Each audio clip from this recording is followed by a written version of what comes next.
Hello, my name is Man Chow. You can call me Kenneth Chow.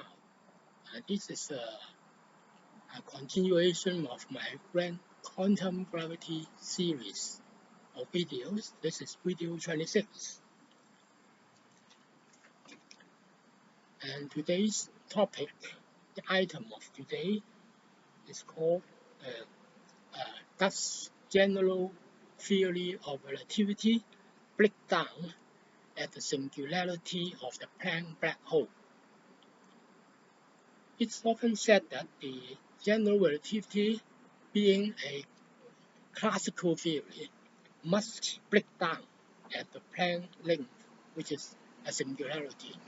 This is said by, I can't remember who said it, but one of them, what I remember, is John Mueller. The Planck length, actually, in a mathematical term, is just an absolute minimum of a function. The function which is 2gm divided by r, where r is the radius and m is the mass and g is the Newton's constant, 6.673 times 10 to the power minus 11 Newtons meter square per kilogram square.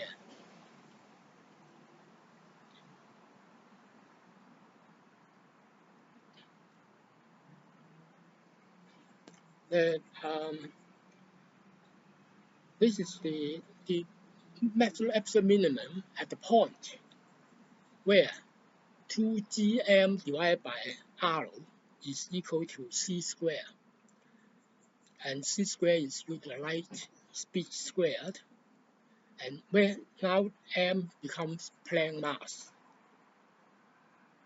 and r becomes Planck length at the point where 2gm divided by r is equal to c squared.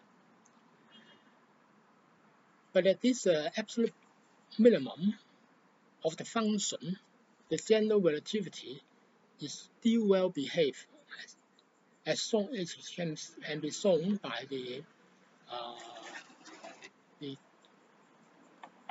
Schwarzschild spherically symmetric vacuum solution of Einstein's field equation of general relativity. And you can see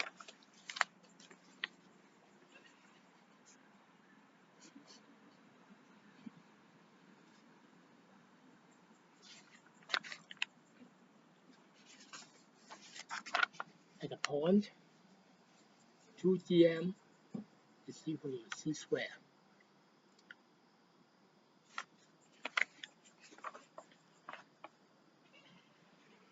And what's the solution?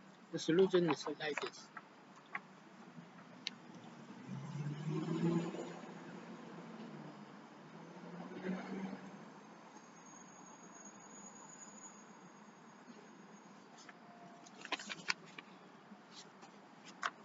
You can see 2gm c squared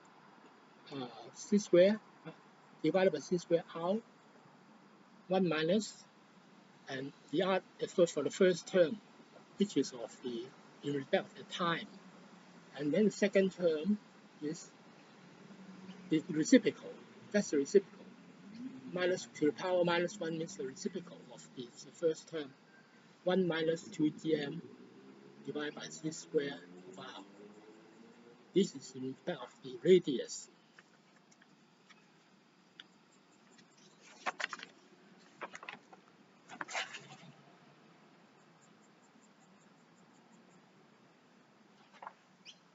And you can show this by substitute. You can substitute m Planck mass is equal to 2.177 times 10 to the power minus 8 kilograms, and r, the Planck length, is equal to 1.616 times 10 to the power minus 35 meters into this form. this equation 2gm of divided by c squared minus r out, if and know that they just fit into it. That is satisfied. 2gm divided by c r is equal to c squared.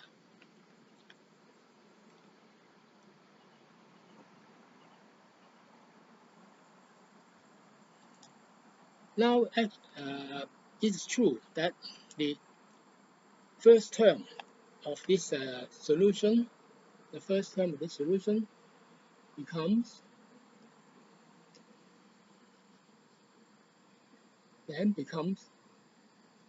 zero. Time, in respect of time, is still zero. The second term of this solution, in respect of the radius, becomes infinity. This is true. But these are known property of a black hole. That is, time at the horizon of this event horizon of the black hole is equal to zero, and radius at the event horizon of the black hole is equal to infinity, becomes infinity. But these are all known properties of a black hole, well-known properties of a black hole. So it's nothing, it's not break down, it's not become fuzzy and so on, as said.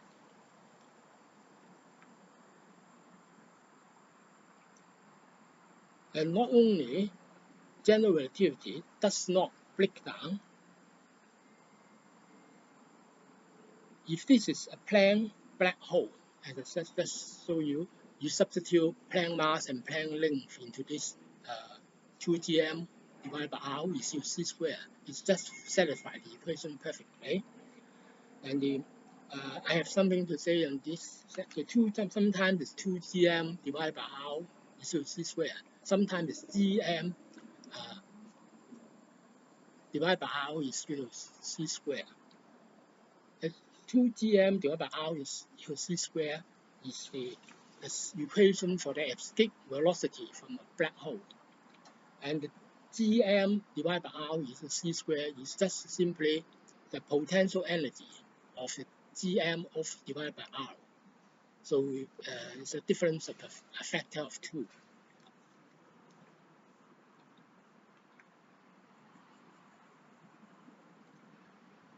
Not only the general relativity does not break down as left by the physicist, one I can remember is John Wheeler. And if this is a Planck black hole that is of Planck mass and Planck length, general relativity at this point undergoes a smooth, almost seamless transition to the quantum mechanics, with the origination of electromagnetism, which was explained in my video 24, and the original of mass, which is explained in my video 25, and also the quantized electromagnetic field energy, which is in this later part of this video.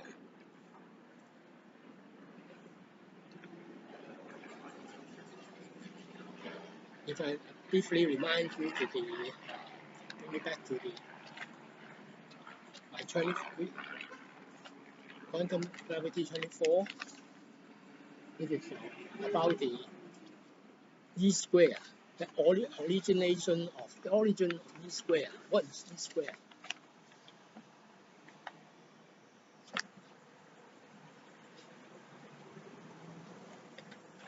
And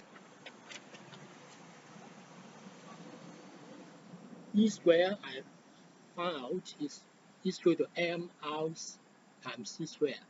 The mass times the radius times c square. And the angular momentum is the h is the h bar, the Planck's quantum divided by 2 pi is just equal to mrc. This remember this sort of equations will be later on. I can bring further.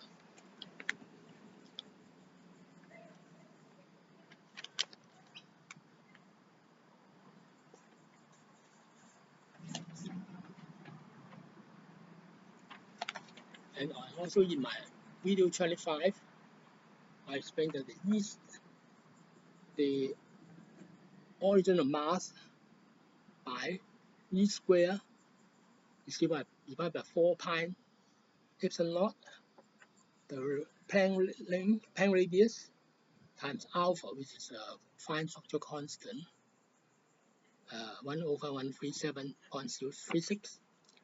It's just equal to the mass, become the mass times the c square, which is the energy,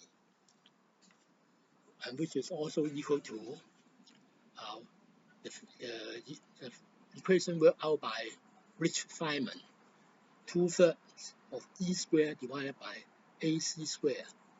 They're the same actually, but only the factor. There's a factor 2/3 in front of the Rich-Feynman's equation, which is different from my calculation.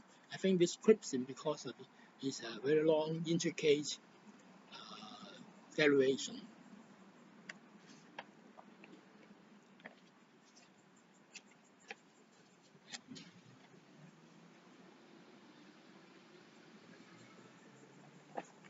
Now, I come to the second part of this video, dark matter. It's a very popular subject. What's dark matter? Is it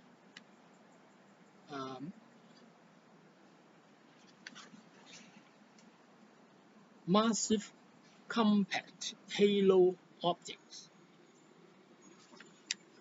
MACHO, as someone alleged, or WIMPs, weakly interacting massive particles, or just dark gas clouds which are yet to form into stars. Or the effect of some other physicists claim is because of modified Newtonian gravity.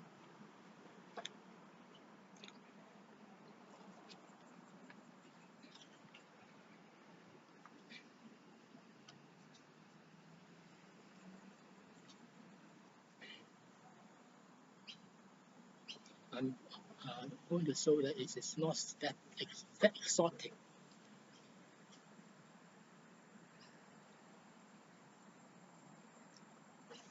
This is interesting because physicists seem to have forgotten that in quantizing the electromagnetic field in the universe, the result they obtained is an infinite dimensional set of harmonic oscillators, the energy levels of which are En is equal to n plus half times h bar omega, where n is equal to 0, 1, 2, 3, 4, 5, and up to n. The ground state of this electromagnetic energy, field energy, is En is equal to 0 plus half times h bar omega. This is a state of a state with 0 photons.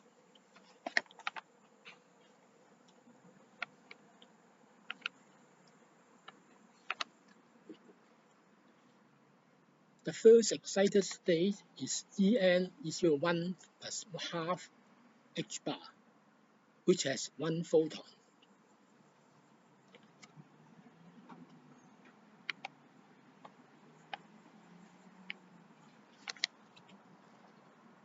The n state has, of course, n photons, and there's no limit on the number of n.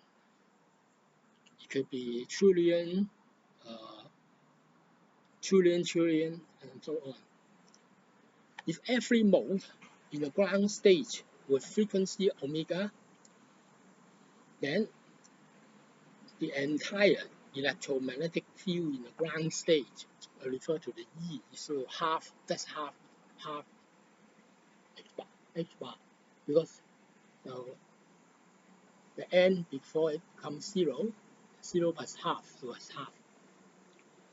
This is defined by the physicists to be a vacuum with no photons at all. But as there is no limit on n, in effect, the sum of the ground state energies for all wave mode, infinite in number, could be infinite in total. In fact, there is a ground state energy which could be infinite in total. But what did the physicists done to it? Because such energy is undetectable, because there's no photon, there's no light, it does not emit any light, so it cannot be seen. So the physicists simply drop it and define the ground state energy to be 0. And they did this by shifting the n before in front of it from 0 to 1. 1 becomes the first energy, and the 0 plus half becomes 0. That means they disregard it altogether. This has no effect on the quantum theory of the electromagnetic field, but it's all energy is a source of the gravitational field. This is a serious problem, and this is the most plausible explanation for the dark matter, for the identity of the dark matter.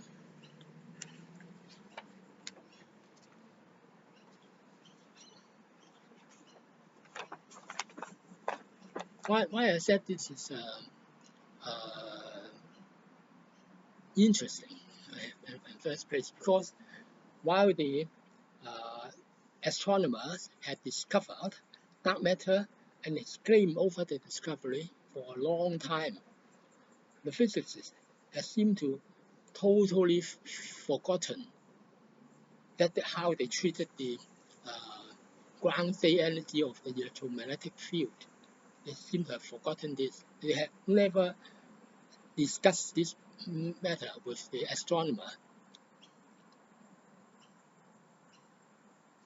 So I think say this is interesting. That's what I mean. And then lastly, I said that this is also the ground state energy, and the energy is also related to the Planck black hole. It's because you see that it is just equal to 1 or 1.5 h bar, or just half h bar. If, as in the gravity in the quantum gravity video 24, you have h bar is equal to mRc. I will work out that if we just add 1 omega after it, then it becomes r omega is equal to the light velocity r omega c. The total becomes mc squared. That's energy. Become energy. Energy also arrives from this Planck black hole. Just as angular momentum mrc derived from the Planck black hole, and just as e squared, the mc squared r is derived from the Planck black hole. They all come from the Planck black hole. I think I've stopped here, and if you have any question, you can comment on my post, and if you like it, subscribe and like.